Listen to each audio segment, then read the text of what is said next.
El Centro de Estudios en Psicología de la Religión CEPRE les da la bienvenida a esta serie de videos cápsula sobre conceptos de la psicología de la religión.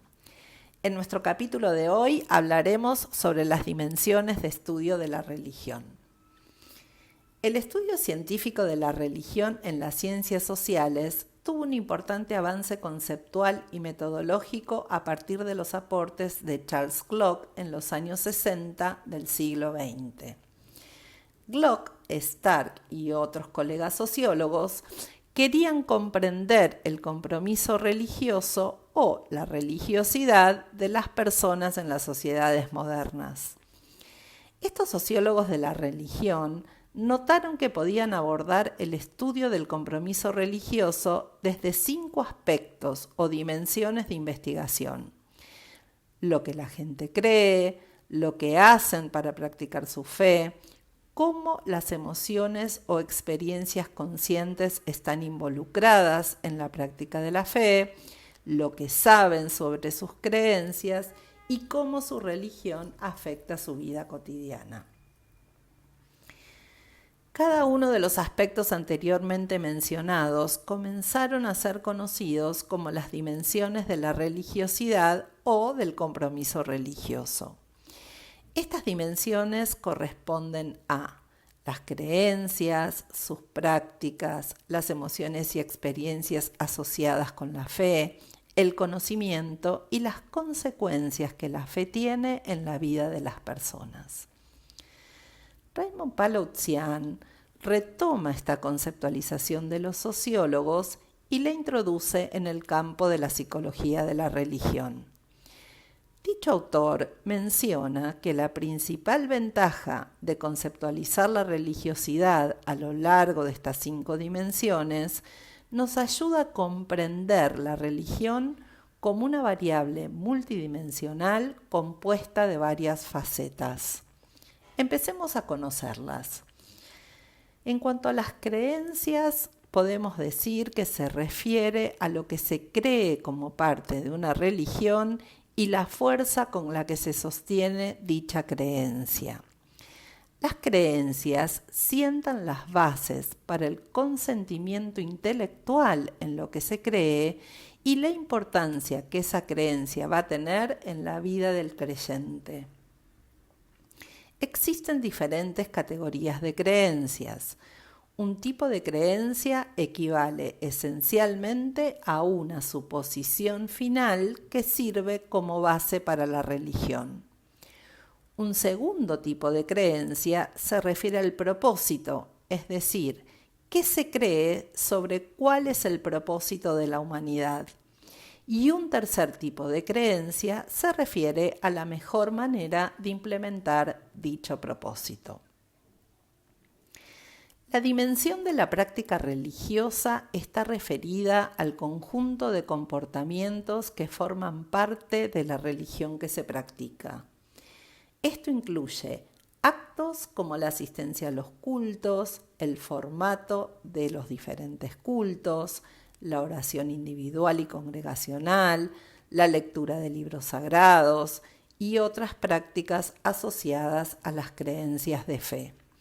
En algunas religiones, por ejemplo, se celebran días especiales. El sentimiento religioso se ocupa del mundo interior mental y emocional del individuo. Además de las experiencias a las que las personas atribuyen un significado religioso, la dimensión del sentimiento incluye aspectos como el deseo de creer en alguna religión, el miedo a no ser religioso, la sensación de bienestar físico, psicológico y espiritual que deriva del creer, el sentimiento de culpa y otros por el estilo. Entre las emociones más estudiadas se encuentran la paz, el perdón, la esperanza y el optimismo. El conocimiento religioso es la información que uno tiene sobre su fe en comparación con la creencia sobre esa misma fe. El conocimiento religioso puede variar en grado de importancia. Es muy posible que una persona pueda estar comprometida con un conjunto de creencias, pero saber muy poco sobre ellas. La dimensión de efectos se refiere al comportamiento, pero no al comportamiento que es una parte formal de la práctica religiosa en sí, como la asistencia a cultos o la lectura de libros sagrados. Más bien, aquí de lo que vamos a hablar es del efecto que la religión tiene sobre las otras facetas no religiosas de la vida de la persona. Veámoslo con un ejemplo. Supongamos que una persona tiene un problema con el consumo de bebidas alcohólicas que afecta su vida y que esta persona se convierte a una fe religiosa. Luego, como consecuencia de esa conversión, esta persona deja de beber alcohol. De acuerdo a esta dimensión de la religión que estudia los efectos que las religiones tienen sobre la vida diaria, esa decisión de dejar de consumir alcohol no es en sí misma un acto religioso, pero sí es una consecuencia positiva de la experiencia de conversión de esa persona que mejora sustancialmente su vida. Resumiendo, esta dimensión estudia los patrones de conducta y los hábitos personales que están guiados por los valores y las creencias derivadas de su fe, aunque tales acciones no son aspectos de la práctica religiosa en sí. Muchas gracias por habernos acompañado en este capítulo 2 sobre esta serie de videos acerca de los conceptos básicos de psicología de la religión.